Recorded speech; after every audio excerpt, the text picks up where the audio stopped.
Akufo-Addo has been declared the winner of the 2016 presidential elections held in Ghana on the 7th of this month. He defeated the incumbent, President John Mahama of the National Democratic Congress.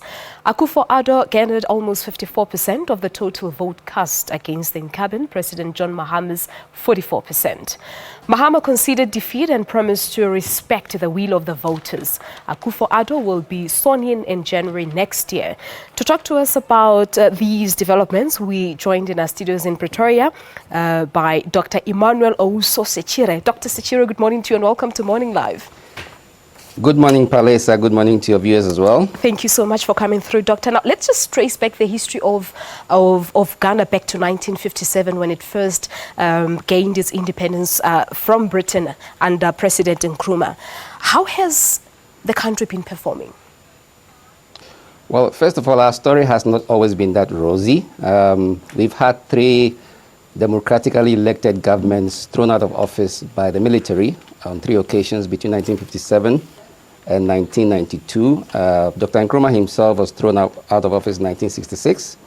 And then we had our Second Republic in 1969, thrown out of office in 1972, again by the military. And then we have military rule from 1972 to 1978. In 1978, we had what you call a palace coup, simply a change in leadership among the ruling military junta. And in 1979, we had another, probably our bloodiest coup d'etat, led by Flight Lieutenant Jerry John Rawlings and a team of junior officers called the Armed Forces Revolutionary Council. They ushered in the Third Republic, led by Dr. Hilary Liman, another democratic dispensation, and then came around to overthrow the same Democratic Party, a democratic rule, in 1981. And they formed the Provisional National Defense Council. They believe they cleaned up the system and institutions of state. They changed the National Democratic Congress, and actually ushered Ghana's current democratic dispensation.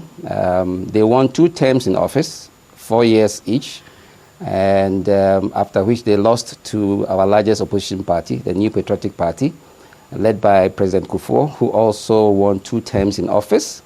And he put up somebody else in the 3rd term because as per our constitution, you can't stand for more than two terms. And he also lost to the current National Democratic Congress, led by President Mills. Now, President Mills died in office and was replaced by his vice president at the time, which is Mr. Mahama. Mr. Mahama therefore completed President Mills's 1st term, and then his own term was from 2012 to 2016 until he lost the election on 7th December last week. So our history hasn't been that smooth from 57 to 92. But from 92 till now, 2 decades and a half, we've had a very stable democratic dispensation that has not been interrupted by the military. We've had 7 peaceful presidential and parliamentary elections, during which a ruling government have lost the election to opposition on 3 occasions and have had to step down and hand over power decently. We're very proud of ourselves for that matter. Yeah, so it certainly hasn't been a smooth journey for Ghana. But let us just fast forward quickly to President Mahama's term. He served 2 terms, like you explained earlier on. Let us take a look at his leadership, what he has done for the country during the 2 terms. We actually served 1 term. He had to finish President Mills's term because President Mills died in office. But his term, he's therefore the only president to lose election after just 1 term in Ghana's political history. His term in office has seen massive infrastructure development in Ghana, road infrastructure, hospitals, schools, stadia. But unfortunately for him, his term in office was also characterized of very strong accusations of corruption and very poor economic performance for Ghana under his leadership. And that cost him dearly in the election last week.